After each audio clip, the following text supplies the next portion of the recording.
Projeto Ensaios, leia comigo. Meandros da Antropologia Brasileira, ensaio de Glícia Aparecida Gomes Souza e Priscila Line, revisado por Maria Clara de Freitas Barcelos e Caroline Guedes, com ilustração de ADEC, publicado pela Ermira Cultura em 16 de agosto de 2025. Hoje você está lendo comigo, Maria Clara de Freitas Barcelos. A antropologia, na tradição acadêmica, consolidou-se enquanto ciência da alteridade, um campo de conhecimento voltado à compreensão do outro em sua complexidade simbólica, histórica, política, social e, sobretudo, cultural. Foi a última ciência a se consolidar no campo científico, sendo antes conhecida como ciência do homem ou ciência da cultura, dentro de um pensamento ocidental marcado pelo etnocentrismo.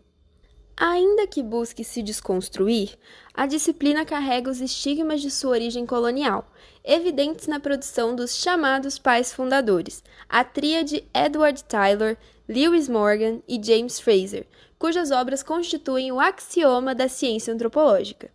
Esses autores interpretaram as culturas não ocidentais a partir de paradigmas evolucionistas lineares, posicionando-as em estágios de selvageria, barbárie ou civilização com base em leis gerais, progresso e acúmulo de evidências materiais, nos quais o europeu era a medida universal do humano. No contexto estadunidense e, em geral, no brasileiro, a antropologia passou por transformações.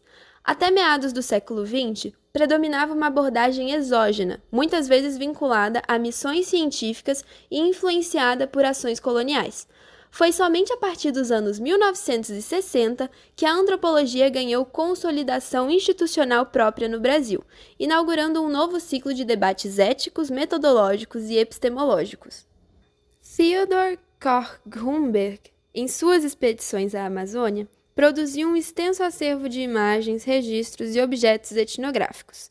Seu trabalho expressa uma antropologia colecionadora, voltada à fixação daquilo que ele considerava uma cultura supostamente em desaparecimento. Embora seus artefatos sejam relevantes para a memória visual dos povos indígenas, sua abordagem refletia uma postura eurocêntrica e objetificante, na qual o indígena era tratado como objeto de estudo que precisa ser salvo através de lentes. Algumas décadas depois, Kurt Nimuendayu fez uma inflexão metodológica ao buscar compreender os sistemas simbólicos indígenas em suas próprias lógicas internas e tradução cultural. Contudo, o seu trabalho ainda é atravessado pelos limites de uma linguagem científica que buscava categorias analíticas ocidentais e tendências salvacionistas. A obra de Claude Lévi-Strauss, antropólogo que veio ao Brasil com a missão de fundar o Departamento de Humanidades da Universidade de São Paulo, nos anos 1930, propõe, por meio de uma análise de mitos e sistemas de parentesco, identificar estruturas mentais universais que são comuns em todas as culturas. Ele valorizava o indígena enquanto produtor de lógicas complexas, mas devido à tendência à abstração do estruturalismo, tal corrente antropológica recebeu algumas críticas ao risco de reduzir as práticas culturais em busca de leis gerais. Egon Schaden, aluno de Lévi-Strauss, valorizou a preservação das narrativas míticas indígenas, porém há certa dose de anacronismo em seu trabalho, que por vezes trata os indígenas como pertencentes a uma cultura estática, negligenciando seus processos históricos de adaptação e resistência frente à modernidade. Marisa Correia faz uma análise crítica ao voltar-se para os mecanismos de produção do saber antropológico. Seu trabalho denuncia assimetrias de poder que permeiam a prática científica e problematiza a passagem das pessoas para objetos de contemplação, convertidos em mercadorias simbólicas no tráfico acadêmico do excêntrico.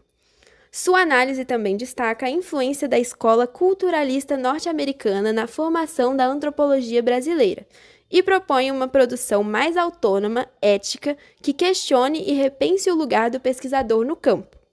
Embora, como mencionado inicialmente, a antropologia brasileira tenha sido influenciada por teorias estrangeiras, especialmente pela escola culturalista norte-americana e pelo estruturalismo francês, Foi a partir da década de 1930, com a institucionalização da disciplina e a valorização do trabalho de campo, que as ideias de autores como Franz Boas e seus discípulos Ruth Benedict, Margaret Mead, Edward Sapir, dentre outros, contribuíram para uma abordagem mais relativista e contextualizada das culturas no Brasil. No entanto, a dependência teórica de modelos importados limitou, por um período, a plena autonomia intelectual da produção antropológica nacional.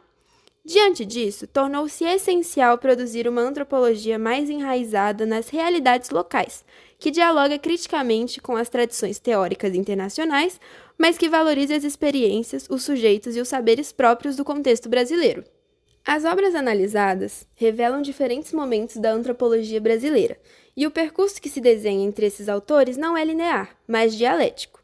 É nessa dinâmica que a antropologia, enquanto ciência, encontra sua vitalidade.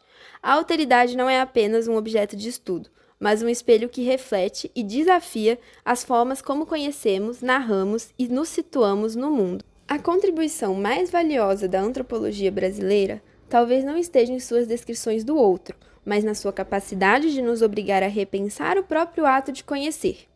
Nesse sentido, mais do que uma ciência da diferença ou da contextura, a antropologia pode ser compreendida como uma prática de escuta ativa, de descentralização do olhar e de co-construção de saberes, sempre em dinamicidade, sempre em negociação, sendo um meandro e percorrendo caminhos sinuosos entre culturas, histórias, modos de vida, revelando a complexidade do ser humano em sua diversidade mais profunda. Este foi o Projeto Ensaios Leia Comigo, com edição de Natasha Garcia. O Projeto Ensaios é um projeto de divulgação científica da filosofia e das ciências humanas, coordenado pelo professor Wayne César, do curso de Filosofia da UFMS, em parceria com a Ermira Cultura. Até a próxima!